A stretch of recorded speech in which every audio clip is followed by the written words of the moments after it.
I want to thank our witnesses today, Ms. Williams, Colonel Vindman, both of you for your service to the country, for your testimony here today.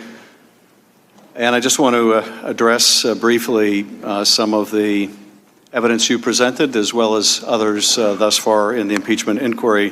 First of all, I want to join my colleagues in thanking you, Colonel Vindman, for your military service. And I should tell you that notwithstanding all of the questions you got on why didn't you go talk to your supervisor, why didn't you go talk to Mr. Morrison, why did you go to the national security lawyer, as if there's something wrong with going to the national security lawyer. Are you aware that we asked Mr. Morrison whether he went to the national security lawyer right after the call, and that he did? I am. And are you aware also that we asked him, well, if you had this problem with Colonel Vindman not going to you instead of the lawyer, naturally you must have gone to your supervisor, and you know what his answer was? He didn't go to his supervisor either. He went directly to the National Security Council lawyer, so I hope my colleagues will give him the same hard time for not following his chain of command that he complained about with you, apparently. The president may attack you, and has. Others on right-wing TV might attack you, and they have. But I thought you should know, and maybe you know already, that this is what the former chairman of the Joint Chiefs of Staff had to say about you, Colonel Vindman. He is a professional, competent, patriotic, and loyal officer. He has made an extraordinary contribution to the security of our nation in both peacetime and combat. I'm sure your dad is proud to hear that. My colleagues have tried to make the argument here today, and we've heard it before, that the president was just interested in fighting corruption. That's our goal, fighting corruption in Ukraine, this terribly corrupt country. The problem, of course, with that is there's no evidence of the president trying to fight corruption. The evidence all points in the other direction. The evidence points in the direction of the president inviting Ukraine to engage in the corrupt act of investigating a U.S. political opponent. Ambassador Yovanovitch was known as a strong fighter of corruption, so what does the president do? He recalls her from her post.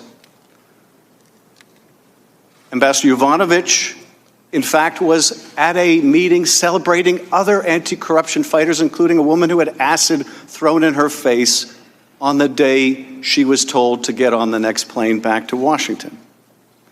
You prepared talking points for the president's first conversation with Zelensky. He's supposed to talk about rooting out corruption.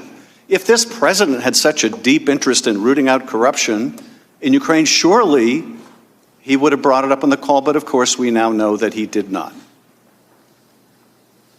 We then see Rudy Giuliani not fighting corruption, but asking for an investigation of the Bidens. And my colleagues say, well, maybe he was acting on his own. Even though he says he's acting as the president's lawyer, maybe he was really acting on his own. But the two investigations that Rudy Giuliani wanted come up in the meeting you participate in on July 10th at the White House, when Ambassador Sondland brings up the Bidens and Burisma in 2016, tells the Ukrainians who want that meeting at the White House, you got to do these investigations. Now they would say Ambassador Sondland was acting on his own, but that doesn't quite work either, because we have the call record from July 25th, which the president was forced to release, in which the president doesn't bring up corruption. He doesn't say how those anti-corruption courts going or great work in the RADA. Of course not. What does the president say? I want you to investigate the Bidens and this debunk conspiracy theory pushed by Vladimir Putin. That also helps me in my re-election. So much for fighting corruption. The message to Ukraine, the real message to Ukraine, our U.S. policy message is, don't engage in political investigations. The message from the president, however, was the exact opposite. Do engage in political investigations, and do it for my re-election. And it's also made clear, if they want the White House meeting, and ultimately if they want $400 million in U.S. aid, this is what they have to do. The only lament I hear from my colleagues is, it wasn't successful. They got caught. They didn't get the political investigations, and they still had to release the money. Now, they still haven't gotten the White House meeting, but they had to release the money because a whistleblower blew the whistle. whistleblower the president wants to punish.